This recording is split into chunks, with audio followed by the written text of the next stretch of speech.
tuanzie kwa wekundu wa Msimbazi Simba.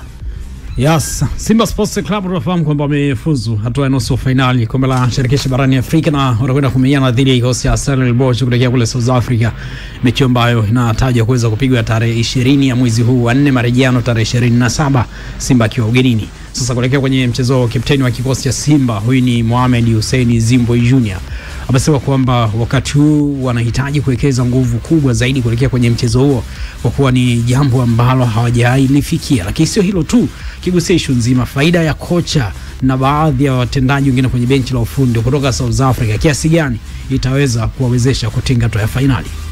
Utakuwa ni mchezo mgumu kwa sababu mpaka mtu anafuzu katika hatua ya nusu finali na maana ni timu bora. Tutaingia kwa kuheshimu sana. Waliweza kupata matokeo katika ardhi ya Misri, sio jambo rahisi, mbele ya Zamaleki, mbele ya mashabiki wao, nchi yao na kila kitu chao, lakini wameweza kufanya kitu pale. Kwa sisi tutaingia kwa kuheshimu, lakini pia niseme tuna advantage moja kubwa ambayo sisi tunayo. Walimu wetu ni wa South Africa, wanatokea South Africa. Kwa hiyo wanatambua falsafa za South Africa, wanatambua culture, wanatambua kila kitu kutoka South Africa. Kwa hiyo ndio advantage pia ambayo tunayo, kwa naamini watasoma vizuri mwenendo wa timu yao kule kuweza kuhakikisha kwamba wanatulisha sisi madini na tuweze kufanya vizuri. Lakini pia sisi kama Simba tunatambua pia aina ya uchezaji wao timu za South Africa, sababu tumeweza kucheza na Orlando Pirates, tumeweza pia kucheza na Kaizer Chiefs. Kwa nafikiri itakuwa na urahisi wa kuweza kuwasoma pinzani vizuri zaidi kuliko wao kutusoma sisi, kwa sababu naamini wao hawajawahi kucheza na sisi, kucheza na nchi kutoka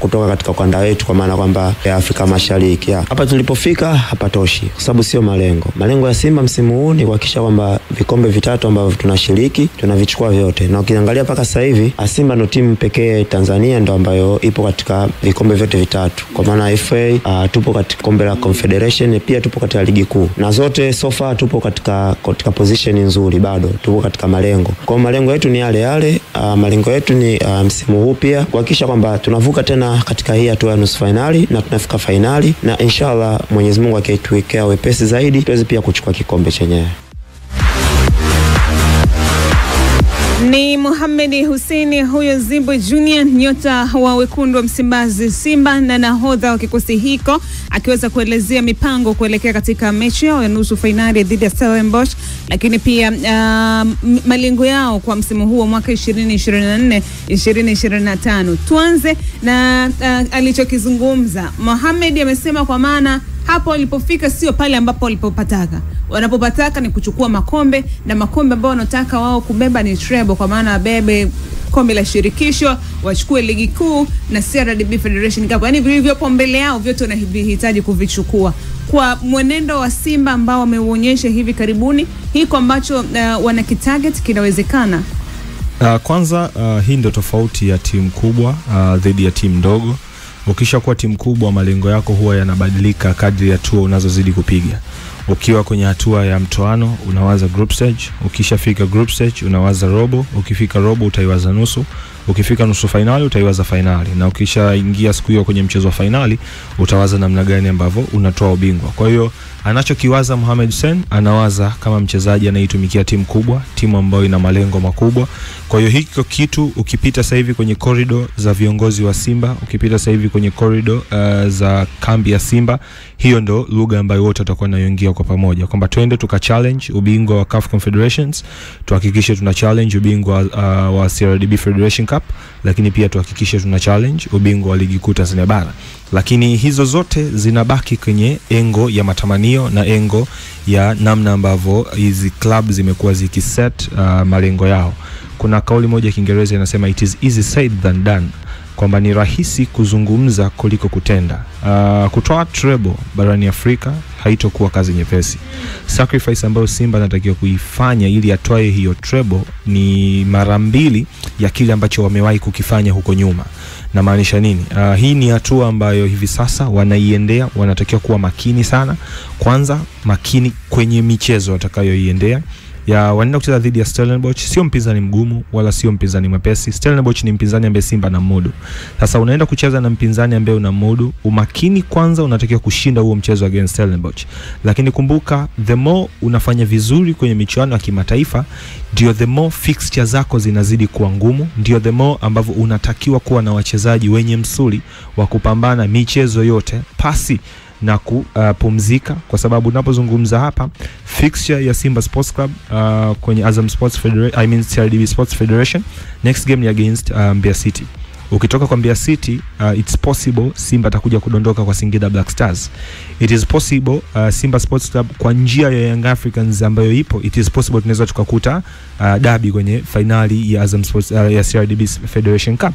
Lakini pia the more Simba anafanya vizuri kwenye michuano ya kimataifa, ndio fixture yake ya ligi inazidi kubanana. Tulikuwa tunaangalia mchana hapa namna Simba ambavyo atakuwa accommodated kwenye michezo ya ligi kuu kuhakikisha kwamba anamaliza within the deadline.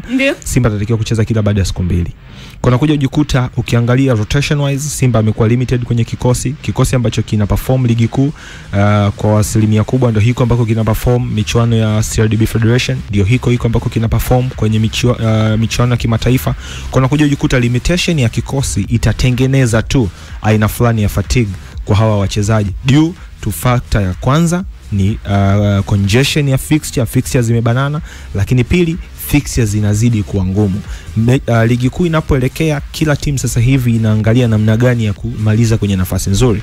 The next fixture ni Mashujaa. Unatoka kwa Mashujaa unadondoka kwa JKT, unatoka kwa JKT unadondoka kwa Singida Black Stars, unatoka kwa Singida Black Stars unadondoka kwa kina Kagera, unakuja kudondoka sio kwa kina Tanzania Prisons. Kuna kuja kujikuta unacheza na wapinzani ambao concentration yao uwanjani itakuwa juu. Good enough wewe pia namna ambavyo unazidi kucheza yawezekana kwa namna moja ukazidi kukatch up, spirit ikaongezeka, lakini at a certain point tutafika gap lako na mpinzani wako kwenye michuano yako linaweza likawa extended kwa sababu moja, either umeenda kwenye fixture moja wapo umekutana na mpinzani ambaye amebana kweli, anatamani na yeye amalize nafasi nzuri akakuhold shati, mwisho siku kujikuta kwenye objective ya mataji 3 unaondoka na mataji 2 ama unaondoka na taji 1. Good enough ukiangalia kikosi cha Simba so far kina kugarantii kwamba kina uwezo wa kumaliza na taji msimu. Kwangu katika kitu ambacho sina doubt na Simba kumaliza na taji msimu. Yawezekana kati ya mataji 3 wanayogombania wanaweza kaondoka na taji 1 ama hata mataji 2, lakini kumaliza with a treble inahitaji sadaka kubwa sana ambayo Simba hajawahi kuifanya huko nyuma, which msimu wanahitaji kwenda either double extra ya vile ambavyo wamewahi kuvifanya huko nyuma, lakini pia namna ambavyo hawa wachezaji watajitoa kuhakikisha kwamba kwenye fixture iliyo banana, kuhakikisha kwamba kwenye michezo ambayo inazidi kuwa migumu kwamba wao focus yao inabaki pale kwamba tutaenda kwenye kila mchezo kwetu, kila game ni finali, haijalishi ni game ya kimataifa, haijalishi ni game ya ligi kuu, kwa sababu bad enough ni kwamba ligi kuu kuna mtu ambaye unamtazama. Huyo unayemtazama yeye inawezekana hakuangalii wewe, anaangalia zaidi michezo yake. Ndio ile kauli ambayo wanaishi nayo sasa hivi kwamba kila mmoja ashinde mechi zake, meaning yeye yuko mbele kwa alama 1. Sasa hii alama 1 inawezekana ndio ikakufanya ukafukuza mtu mpaka mwisho wa msimu, lakini pia katikati hapo mwenzio anavyocheza ligi kuu yawezekana ukiangalia fixture ya Africans ni flexible fixture kwa upande wake. Tai anazokutana nazo ni ties ambazo ana uwezo wa kuenda na uwanjani akabata nao na mwisho wa siku akachukua comfortable win. Lakini ukirudi sasa kwenye fixture ya Simba Sports Club 8 games ambazo ndani ya hizi 8 games kutakuwa kuna mbanano wa fixture kila baada ya siku 2, kila baada ya siku 3 hapo uwanjani, lakini pia katika hizo siku 2 siku 3 za kucheza ligi katikati humo utakutana na fixture either hii ya CRDB Federation Cup ambao utaweza kupambana na Singida kama wote watavuka kwenda hatua inayofuata, lakini pia Singida huyu unakuja tena kukutana naye kwenye mchezo wa ligi kuu Tanzania bara. Kwa unaona kabisa kuna ugumu wa fixture kwa upande wa Simba Sports Club, lakini pia kuna ugumu wa mazingira ya kuendea hii michezo yote kwenye michuano yote mitatu. So kwangu it is possible Simba kumaliza na mataji, lakini swala la treble sitopanda boti moja na Mohamed Hussein. Hai, ni Wakanda na Square Republic akikataa kupanda boti moja na Mohamed Hussein kuhusiana na kauli ya kuhitaji kushinda mataji yote makubwa ambayo yako mbele yao. Na kwa upande wako Omar Majani, miongoni mwa kauli ambazo amezungumza Mohamed Hussein wapinzani wao katika hatua nusu finali, amesema Simba inawafahamu sana Stellenbosch lakini pia wanazifahamu timu za Afrika Kusini, wana experience na kucheza na Orlando Pirates na wengine. Kwa upande wa wapinzani hawana experience ya kucheza na watu kutoka katika ukanda huu Afrika Mashariki, kitu ambacho wanaona kitakuwa ni chepesi kwa wao kuvana nao katika mechi ya Aprili 20 na Aprili 27. Hii inatosha kuwa sababu tosha kwa kutumia madhaifu hayo Simba kwenda kufanya vizuri katika mechi hiyo ya nusu finali. Moja ya kitu ambacho kwangu nafikiri ni hatari kwa mpinzani yoyote dhidi ya Stellenbosch ni mpinzani wa aina ya Stellenbosch kutokufahamika anachezaje kwenye michuano hii.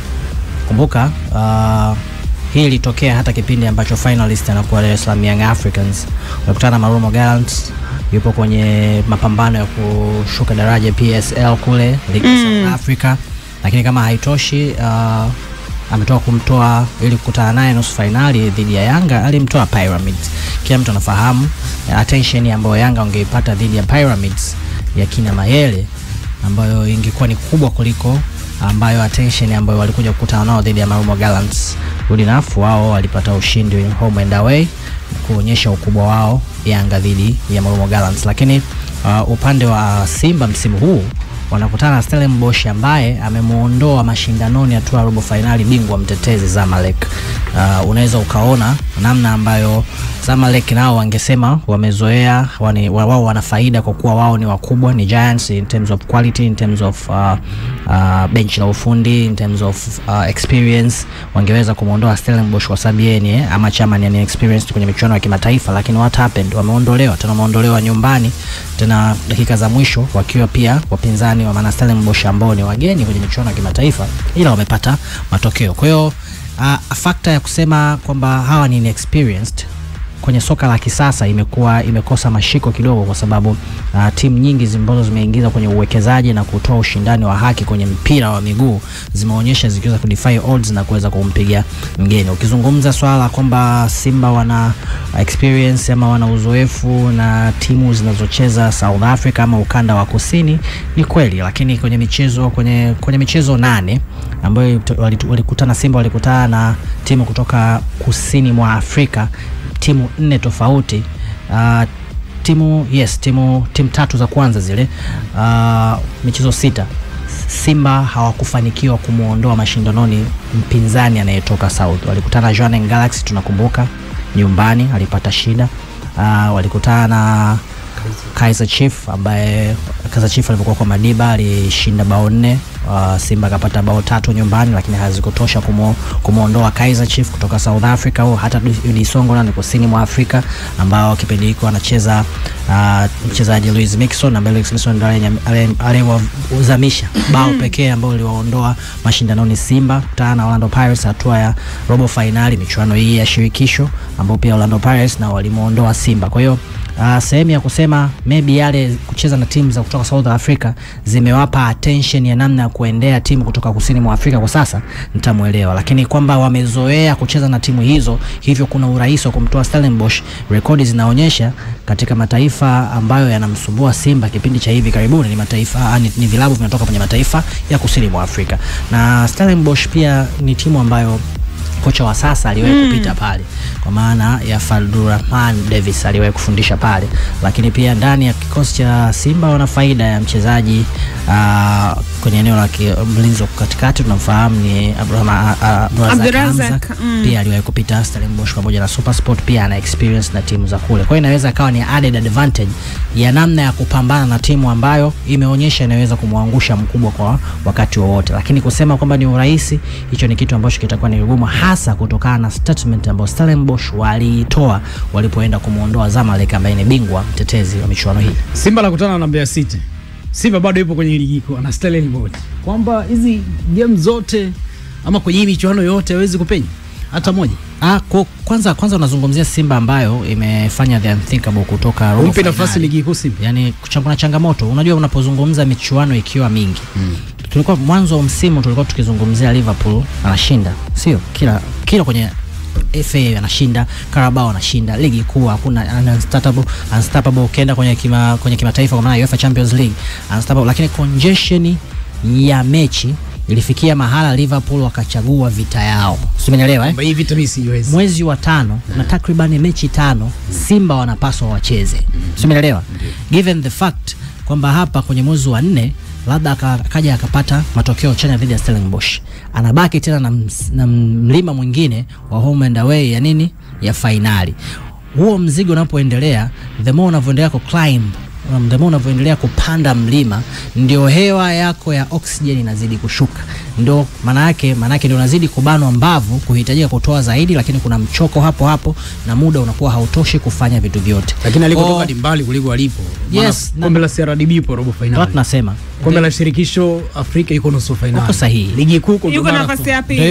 Yuko nafasi ya pili, lakini tunasema the more unapopanda mlima ndo oksijeni yako, ndo urahisi unapungua na ugumu unakuwa. Kwa hiyo ili tuamini kwamba Simba amefikia daraja la kubeba treble, ni wao kuprove wanapoziendea hizo mechi, lakini kuona mwanga pase ni ngumu kuamini kutokana na namna ambavyo ukitazama hata kikosi cha Simba, grupu la wachezaji wanaotumika kwa ajili ya kutafuta matokeo on pressing matters, kwenye zile mechi za shinikizo sio kubwa, tofauti na kikosi walichonacho.